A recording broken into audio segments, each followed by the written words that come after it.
আজকে 3 দিন ধরে হয়েছে, আজ পর্যন্ত আমার একটা আসামি ধরতে পারে না।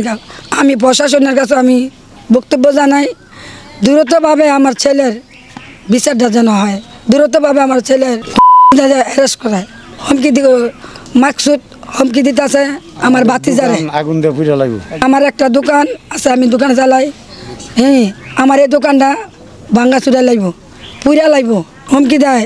আমি কেন আমার এই এলাকা থাকতে দিত না, আইনের সহযোগিতা নিলাম কেন? আমরা প্রশাসনের প্রতি দৃষ্টি রাখব যে আপনারা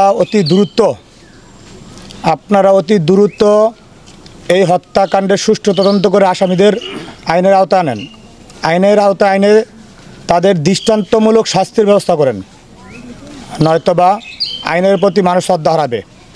আর আমরা চাই না এই দেশের ক্লান্তি লগ্নে যেখানে ছাত্র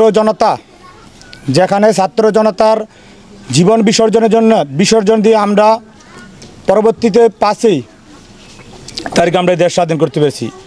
এই স্বাধীন দেশে কোনো দুষ্টকারীরা এই দেশটা আবার ফিরে উশৃঙ্খল করে তুলুক। তাই আমরা আবারও জেলা প্রশাসক, এসপি সাহেব, বন্দর থানার ওসি সাহেব, ফায়ার ইনচার্জ থেকে শুরু করে সবার প্রতি দৃষ্টি আকর্ষণ করব, আপনারা অতি দ্রুত অবিলম্বে এই আসামিদের অ্যারেস্ট করে আইনের আওতা আনেন। যার সন্তান হারাইছে সে বোধহয় সন্তান হারানোর যন্ত্রণা কি? আমরা এটা অবশ্যই একটি খারাপ কাজ হয়েছে। আমরা বাসায় বোঝাতে পারবো না যে সন্তান হারানোর যন্ত্রণা কতটুকু, আমরা বলতে পারবো, কিন্তু যে সন্তান হারাইছে সে বলতে পারবো তার কষ্টটা কতটুকু।